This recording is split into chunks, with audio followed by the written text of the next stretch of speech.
Hi guys, my name is Alex and welcome to my Wood Mood DIY channel. Today I have a fun and practical project in store for you. I'll be building a pair of sturdy wooden sawhorses that will become an essential part of your DIY toolkit. Whatever you are, a seasoned woodworker or just starting out, these sawhorses are a must-have for any workshop. So let's dive right into it.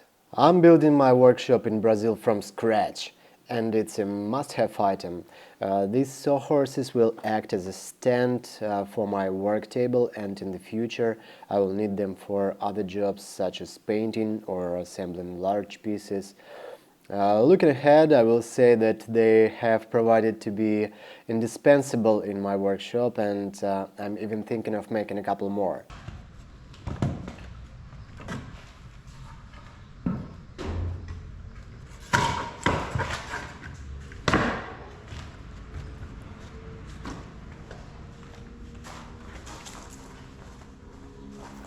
Their undeniable advantages are that they're simple to make, easy to fold, and then folded do not take up much space, so they can be put in the trunk of the car and transported wherever you need.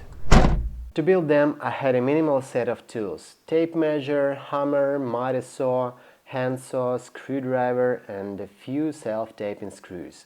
Then I got a jigsaw, which accelerated the making process to a great extent. So I bought a table saw from the local producer, Wonder, and I'm wondering if it's gonna be nice or not. This is a fairly simple miter saw, but it still does a pretty good job. It comes with a 254mm diameter blade and additional side supports for workpieces. And the broach function allows you to cut parts up to 300mm wide, which is certainly very convenient. The miter saw is now fully installed and ready to go.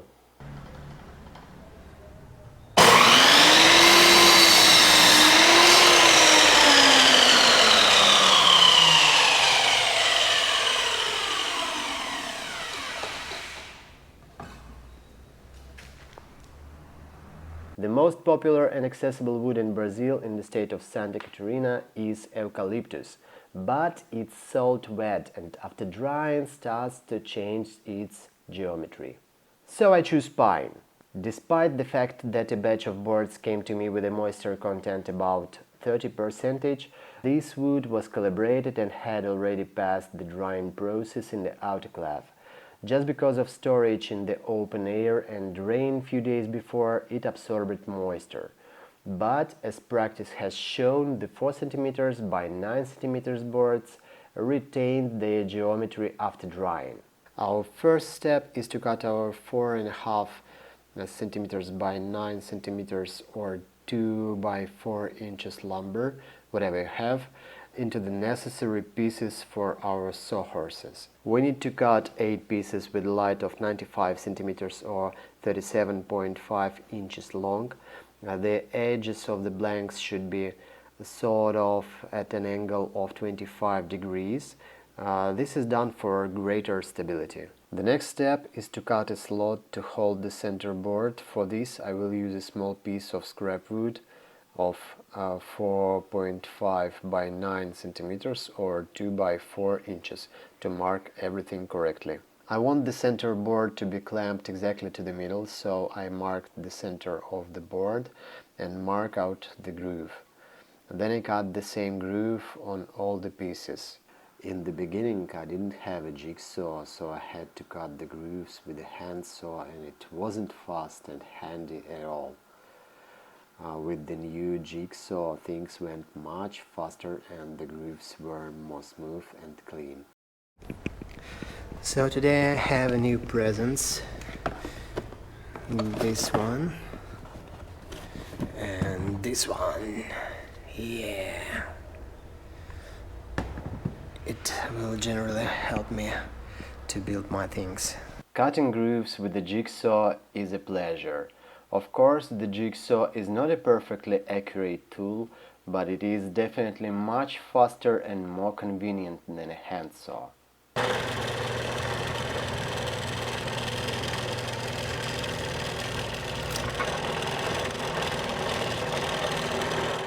Next step, I drilled the holes for the studs at the same distance in all 8 pieces. For drilling I used a 10 mm diameter drill bit and cut at 12 cm long steel rods. I'll use nuts and washers on both sides to secure it. Now let's put together the legs of our Sawhorses. This is where the stability comes from, so pay close attention to the assembly process.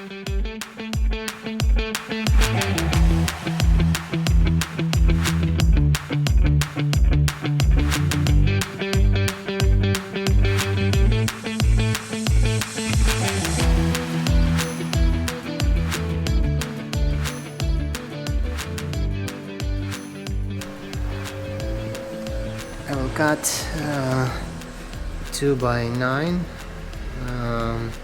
in the pieces. I'm gonna cut 2 by 9 in the pieces 90 centimeters. So I need like 4 pieces like this and 3 pieces a bit smaller. For more stability I use crossboards that I attach to both legs of the Sawhorse, and on one of the sides I fix a board at the angle to achieve transverse stability of the whole structure.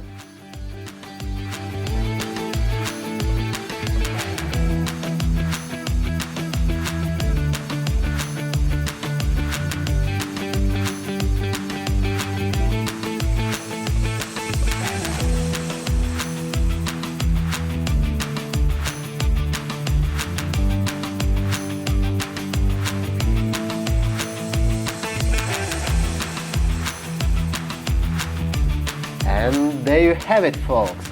We've successfully built these fantastic wooden Sawhorses from scratch. They are not only functional but also a great addition to your workspace. If you found this video helpful, please give it a thumbs up and subscribe to DIY Wood channel for more DIY projects and woodworking tips. Thank you for joining me today, and I'll see you in the next video!